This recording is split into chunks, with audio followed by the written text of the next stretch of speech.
ఓం నమ శివాయ. కార్తీక పురాణం 13వ అధ్యాయం 13వ రోజు పారాయణం గురించి తెలుసుకోబోతున్నాం. అంతకంటే ముందుగా అయితే మన ఛానల్ని ఎవరైనా మొదటిసారి చూస్తున్నట్లయితే తప్పకుండా లైక్ చేయండి, షేర్ చేయండి, సబ్స్క్రైబ్ చేసుకోండి. అలాగే పక్కనే ఉన్న బెల్ ఐకాన్ కూడా క్లిక్ చేసి పెట్టుకోండి. నేను వీడియోస్ చేసిన వెంటనే మీకు అవి చేరుతాయి. ఇక వీడియోలోకి వెళ్దామా మరి. కార్తీక పురాణం 13వ అధ్యాయము కన్యాదాన ఫలము గురించి తెలుసుకోబోతున్నాం. ఓ జనక చక్రవర్తి, కార్తీక మాసంలో ఇంకనూ విధిగా చేయవలసిన ధర్మములు చాలా ఉన్నవి. వాటిని వివరించెదను, సావధానుడవై ఆలకింపుము. కార్తీక మాసములో నదీ స్నానం ముఖ్యము. దానికంటే ఒక పేద బ్రాహ్మణుని కుమారునకు ఉపనయనం చేయుట ముఖ్యము. ఒకవేళ ఉపనయనమునకు అగు ఖర్చు అంతయు భరింపశక్యము కానప్పుడు మంత్రాక్షతలు, దక్షిణ తాంబూలాది సంభావనలతో తృప్తిపరిచినను ఫలము కలుగును. ఈ విధముగా ఒక పేద బ్రాహ్మణుని బాలునికి ఉపనయనం చేసిన ఎడల ఎంతటి మహాపాపములు చేసియున్నను ఆ పాపములన్నయూ పోవును. ఎన్ని నూతులు తటాకములు త్రవ్వించినను ఇలా చెప్పినట్లు ఒక బ్రాహ్మణుని బాలునికి ఉపనయనం చేసినందువలన వచ్చు ఫలమునకు సరితూగవు. అంతకన్నా ముఖ్యమైనది కన్యాదానము. కార్తీక మాసమందు భక్తి శ్రద్ధలతో కన్యాదానము చేసిన ఎడల తాను తరించుటయే కాక తన పితృదేవతలను కూడా తరింపజేసిన వాడగును. ఇందులోకి ఒక ఇతిహాసం కూడా కలదు, చెప్పెదను, శ్రద్ధగా ఆలకింపుము. సువీర చరిత్రము. ద్వాపర యుగములో వంగదేశములో గొప్ప పరాక్రమవంతుడు శూరుడు అయిన సువీరుడను ఒక రాజుండెను. అతనికి రూపవతి అను భార్య కలదు. ఒకసారి సువీరుడు శత్రురాజులచే ఓడింపబడినవాడయి భార్యతో అరణ్యమునకు పారిపోయి ధనహీనుడయి నర్మదా నదీ తీరమందొక పర్ణశాలను నిర్మించుకొని కందమూల ఫలాదులను భక్షించుచు కాలము గడుపుచుండెను. కొన్ని రోజులకతని భార్య ఒక బాలికను కనెను. ఆ బిడ్డను అతి గారాభముతో క్షత్రియ వంశమందు జన్మించిన ఆ బాలికను ఆహారాది సదుపాయములు సరిగా లేకపోయినప్పటికీ శుక్లపక్ష చంద్రుని వలె దినదినాభివృద్ధి నొందుచు అతి గారాభముతో పెరుగుచుండెను. ఆమె చూచువారులకు కనుల పండుగగా ముద్దులొలుకు మాటలతో చాలా ముచ్చటగా నుండెను. దినములు గడిచిన కొలది బాలికకు నిండు యవన దశ వచ్చెను. ఒక దినము వానప్రస్థుని కుమారుడా బాలికను గాంచి ఆమె అందచందములకు పరవశుడై ఆ బాలికను తనకిచ్చి పెండ్లి చేయమని ఆ రాజుని కోరెను. అందులకు ఆ రాజు, ఓ మునిపుత్ర, ప్రస్తుతము నేను కడు బీద స్థితిలో నున్నాను. అష్టదరిద్రములు అనుభవించుచున్నాను. మా కష్టములు తొలగుటకు గాను నాకు కొంత ధనమిచ్చిన ఎడల నా కూతురినిచ్చి పెళ్లి చేస్తానని చెప్పగా తన చేతిలో రాగి పైస అయినను లేకపోవుటచే బాలిక పైనున్న మక్కువతో ఆ ముని కుమారుడు నర్మదా తీరమున కుబేరుని గూర్చి ఘోర తపమాచరించి కుబేరుని మెప్పించి ధనపాత్ర సంపాదించెను. రాజు ఆ పాత్రను పుచ్చుకొని సంతోషించి తన కుమార్తెను ముని కుమారుడికిచ్చి పెళ్లి చేసి నూతన దంపతులిద్దరిని అత్తవారింటికి పంపెను. అలా మునికుమారుడు భార్యను వెంటబెట్టుకొని వెళ్ళి తల్లిదండ్రులకు నమస్కరించి అంతవరకు జరిగిన వృత్తాంతమంతయు చెప్పి భార్యతో సుఖం అనుభవించుచుండెను. సువీరుడు మునికుమారుడిచ్చిన ధనపాత్రను తీసుకొని స్వేచ్ఛగా ఖర్చు పెట్టుచు భార్యతో సుఖంగా ఉండెను. అలా కొంతకాలం జరిగిన తరువాత ఆ రాజు భార్యామణి మరొక బాలికను కనెను. ఆ బిడ్డకు కూడా యుక్త వయసు రాగానే మరులా ఎవరికైనా ధనమునకు అమ్మవచ్చునన్న ఆశతో ఎదురు చూచుచుండెను. ఒకానొక సాధు పుంగవుడు తపతీ నది తీరం నుండి నర్మదా నది తీరమునకు స్నానార్థమై వచ్చుచు దారిలోనున్న సువీరుని కలుసుకొని, ఓయి నీవెవడవు, నీ ముఖవర్చస్సు కూడా రాజవంశం నందు జన్మించిన వాని వలె నున్నావు. నీవి అరణ్యమందు భార్యాబిడ్డలతో నివసించుటకు కారణమేమి అని ప్రశ్నించగా, సువీరుడు, మహానుభావ, నేను వంగదేశమును ఏలుచుండెడి సువీరుడను, రాజును. నా రాజ్యమును శత్రువులు ఆక్రమించుటచే భార్యా సమేతంగా నేను ఈ అడవిలో నివసించుచున్నాను. దరిద్రము కంటే కష్టమేదియును లేదు, పుత్రశోకం కంటే గొప్ప దుఃఖము లేదు. అటులనే భార్యా వియోగం కంటే గొప్ప సంతాపము మరొకటి లేదు. అందుచే రాజ్యభ్రష్టుడనైనందున ఈ కారడవిలోనే సకుటుంబంగా బ్రతుకుచున్నాను. నాకు 2 కుమార్తెలు. అందు మొదటి కుమార్తెను ఒక మునిపుత్రునికిచ్చి వాని వద్ద కొంత ధనము పుచ్చుకుంటుని. దానితోనే ఇంతవరకు కాలక్షేపము చేయుచున్నాను అని చెప్పగా, ఓ రాజా, నీవు ఎంతటి దరిద్రుడవైనను ధర్మసూక్ష్మములు ఆలోచించక కన్య నమ్ముకుంటివి. కన్యా విక్రయము మహాపాతకములలో ఒకటి.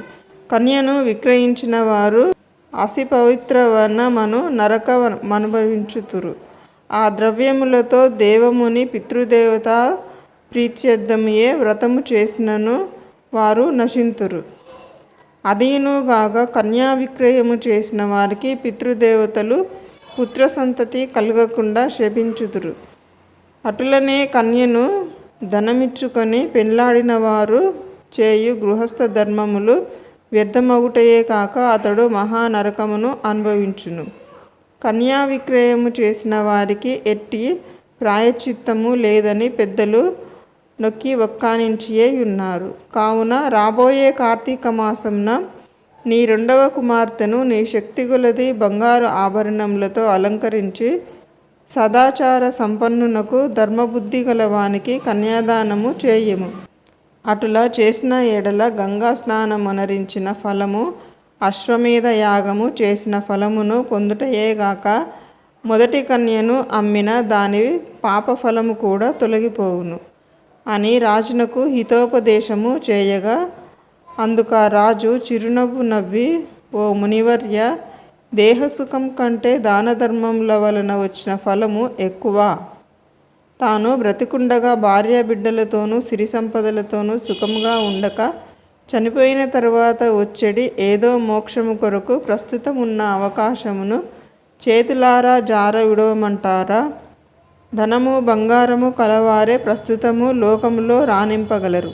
కానీ ముక్కు మూసుకొని నోరు మూసుకొని బక్క చిక్కి శల్యమై ఉన్న వారిని లోకము గుర్తిస్తుందా, గౌరవిస్తుందా? ఐహిక సుఖములే గొప్ప సుఖములు. కావున నా 2వ కుమార్తెను కూడా నేనడిగినంత ధనమెవరిత్తురో వారికే ఇచ్చి పెండ్లి చేయుదును, కానీ కన్యాదానము మాత్రము చేయను అని నిక్కచ్చిగా చెప్పెను. ఆ మాటలకు సన్యాసి ఆశ్చర్యపడి తన దారిన తాను వెళ్ళిపోయెను. మరికొన్ని దినములకు సువీరుడు మరణించెను. వెంటనే యమభటులు వచ్చి వానిని తీసుకొని పోయి యమలోకంలో అసిపవిత్ర వనమును నరక భాగమున పడవేసి అనేక విధములుగా బాధించిరి. సువీరుని పూర్వీకుడైన శృతకీర్తి అను రాజు ధర్మయుక్తంగా ప్రజలను పాలించి ధర్మాత్ముడై మృతి చెందిన పిమ్మట స్వర్గమందు సర్వ సౌఖ్యములు అనుభవించుచుండెను. సువీరుడు చేసిన కన్యా విక్రయము వలన ఆ శృత కీర్తిని కూడా యమకింకర్లు పాశములతో బంధించి స్వర్గము నుండి నరకమునకు తీసుకొని వచ్చిరి. అంతటా శృత కీర్తి, నేనెరిగి ఉన్నంత వరకు ఇతరులకు ఉపకారము చేసి దాన ధర్మాదులు యజ్ఞయాగాదులనరించి ఉన్నాను. నాకు ఈ దుర్గతి ఏల కలిగినని మనసునందనుకొని నిండు కొలువు దీరియున్న యమధర్మరాజు కడకేగి నమస్కరించి, ప్రభు, నీవు సర్వజ్ఞుడవు, ధర్మమూర్తివి, బుద్ధిశాలివి, ప్రాణకోటినంతటిని సమంగా చూచుచుందువు. నేనెన్నడూ ఏ పాపము చేసి ఉండలేదు. నన్ను స్వర్గలోకం నుండి నరకమునకు తీసుకొని వచ్చుటకు కారణమేమిటి, సెలవీయండి అని ప్రాధేయపడెను. అంతా యమధర్మరాజు శృతకీర్తిని గాంచి, శృతకీర్తి, నీవు న్యాయమూర్తివి, ధర్మజ్ఞుడవు. నీవెటువంటి దురాచారములు చేసి ఉండలేదు. అయిననేమి నీ వంశీయుడగు సువీరుడు తన జ్యేష్ఠపుత్రికను ధనమున కాశించి అమ్ముకొనెను. కన్య నమ్ముకునే వారి పూర్వీకులు ఇటు 3 తరముల వారు అటు 3 తరముల వారును వారెంతటి పుణ్యపురుషులైనను నరకం అనుభవించుటయేగాక నీచ జన్మలెత్తవలసి ఉండును. నీవు పుణ్యాత్ముడవనియు ధర్మాత్ముడవనియు నేనెరుగుదును. కానీ నీకొక ఉపాయము చెప్పెదను. నీ వంశీయుడగు సువీరునకు మరి ఒక కుమార్తె కలదు. ఆమె నర్మదా నది తీరంన తన తల్లి వద్ద పెరుగుచున్నది. నా ఆశీర్వాదము వలన నీవు మానవ శరీరము దాల్చి అచటకు పోయి కన్యను వేద పండితుడును శీలవంతుడునగు ఒక విప్రునకు కార్తీక మాసమున సాలంకృతంగా కన్యాదానము చేయుము. అటులా చేసిన ఎడల నీవు నీ పూర్వీకులు సువీరుడు నీ పితృగణములు కూడా స్వర్గలోకమున కేగుదురు. కార్తీక మాసంలో సాలంకృత కన్యాదానము చేసినవాడు మహాపుణ్యాత్ముడగును. పుత్రికా సంతానము లేనివారు తమ ద్రవ్యంతో కన్యాదానము చేసినను లేక విధి విధానముగా ఆబోతునకు వివాహమునరించినను కన్యాదాన ఫలమగును. కావున నీవు వెంటనే భూలోకమునకు వెళ్ళి నేను తెలిపినట్లుగా చేసితివేని ఆ ధర్మకార్యము వలన నీ పితృగణము తరలింతురు. పోయిరమ్ము అని పలికెను. శృతకీర్తి యమునకు నమస్కరించి సెలవు తీసుకుని నర్మదా తీరంన ఒక పర్ణ కుటీరంలో నివసించుచున్న సువీరుని భార్యను కుమార్తెను చూసి సంతోషపడి ఆమెతో యావత్తు విషయములు వివరించి కార్తీక మాసమున సువీరుని 2వ కుమార్తెను సాలంకృత కన్యాదాన వివాహము చేసెను. అలా కన్యాదానము చేయుట వలన సువీరుడు కూడా పాప విముక్తుడై స్వర్గలోకంలోనున్న పితృదేవతలను కలుసుకొనెను. కన్యాదానము వలన మహాపాపములు కూడా నాశనమగును. వివాహ సమయంలో వారికి మాట సహాయము చేసినను పుణ్యము కలుగును. కార్తీక మాసమున కన్యాదానము చేయవలెనని దీక్ష పూని ఆచరించినవాడు విష్ణు సాన్నిధ్యము పొందును. ఆ శక్తి కలిగియుండి ఉదాసీనత చూపువాడు శాశ్వత నరకమున కేకును.